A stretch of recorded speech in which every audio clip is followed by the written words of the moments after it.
Hi everyone, I'm Nico and welcome to Talk English with Us, the channel where you can improve your English through real-life topics, useful expressions and meaningful conversations. Today, we're going to talk about something we all know, family. But why is family so important in our lives? Is it simply because we share the same name or the same blood? Or is it something much deeper? So here's a question for you. What really makes a family? Keep that in the back of your mind because we'll come back to it later. Okay, so when we hear the word family, we usually think of parents, brothers and sisters, grandparents, children, the classic picture, right? But honestly, every family looks different. There are step families with a stepdad, a stepmum, half brothers, half sisters. There are single parent families. Some families are huge, with like 40 people at Christmas dinner. Others are just 2 or 3 people, and that's completely fine too. And then there are people who aren't related to you by blood at all, but who feel exactly like family. You know what I mean? That neighbour who always looked out for you, that family friend you call aunt even though she's not actually your aunt. So really, family isn't only about biology, it's about connection, love, trust and support. Let's talk about one of the biggest roles family plays, support. In life, we all go through hard times, problems at work, failure, stress, big changes, moving to a new city, a breakup, health issues. And in those moments, having someone you can rely on changes everything. I remember a time when I completely messed up an important project. I was stressed, a bit lost, honestly a little sad too. And my mum just said, "Don't worry, I'm here for you." That's it. No big speech, no magical solution, just that. And somehow it was enough to make me feel less alone. Sometimes it's not about fixing the problem, it's just about someone being there. Another huge part of family life is the memories we build together. Family meals, holidays, birthdays, celebrations, and even the tiny everyday traditions. These are the little things that quietly become our story. And speaking of family meals, we always say, "Okay, let's eat quickly." And 2 hours later, we're still at the table talking about absolutely everything. My grandmother, for example, can start a story about her neighbour from 20 years ago and somehow, I still don't know how, end up talking about world politics. If your family does that too, just know you're not alone. But let's be honest here. Family is not a fairy tale. There are also arguments, disagreements, misunderstandings, and of course, very different personalities under one roof. Loving someone doesn't mean you always agree with them. Actually, loving someone and agreeing with them all the time are two completely different things. That's why communication really matters. Knowing how to listen, respecting differences, and sometimes setting healthy boundaries when you need to. Because a healthy relationship isn't a relationship without conflict, it's a relationship where people know how to handle conflict well.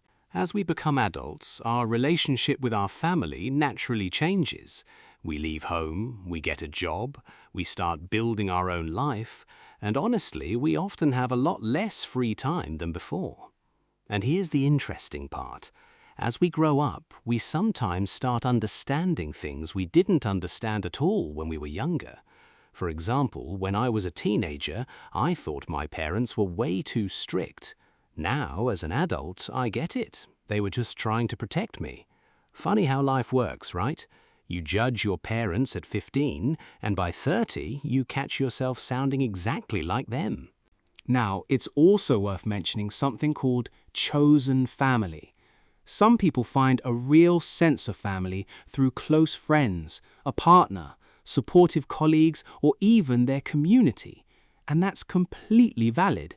Someone doesn't have to be related to you to become one of the most important people in your life. So if a close friend just came to mind while I was saying this, that's a form of family too. All right, let's get practical. Call more often, even if it's just for 5 minutes. Spend quality time together. It doesn't have to be something big or special. Really listen instead of just nodding while thinking about something else. Say thank you. Show affection, even in small, simple ways. And here's a big one. Don't wait for a special occasion to check on someone. You don't need a birthday as an excuse to text your sister. A simple, "Hey, I was just thinking about you," can genuinely make someone's whole day. Learn to forgive when it's appropriate and always respect each other's boundaries. Let's pick up a few useful expressions along the way. Be close to someone. For example, I'm really close to my sister. We talk almost every day. Count on someone. I know I can always count on my parents when things get hard. Check in on someone. I try to check in on my grandparents every week. Spend time together. We try to spend time together every weekend, even if it's just watching a movie. Support each other. During tough times, my family and I really support each other. Have disagreements. It's normal to have disagreements, even with people you love. Understand each other. Over time, we've learned to understand each other better. Keep in touch. Even living far away, I always try to keep in touch with my family. Make memories. We love traveling together just to make memories. Be grateful. I'm really grateful to have such a supportive family. Take care of someone. Taking care of your parents as they get older, that's family too.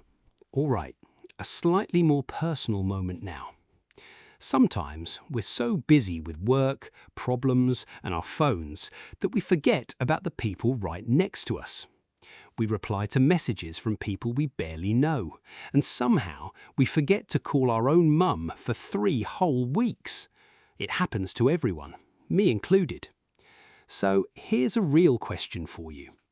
When was the last time you truly spent quality time with your family?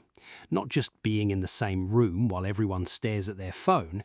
I mean a real moment where you were actually present together. Family isn't perfect. They can make us laugh, annoy us, disappoint us, and sometimes even drive us crazy. But when our relationships are healthy, family can be one of the places where we feel most understood and supported.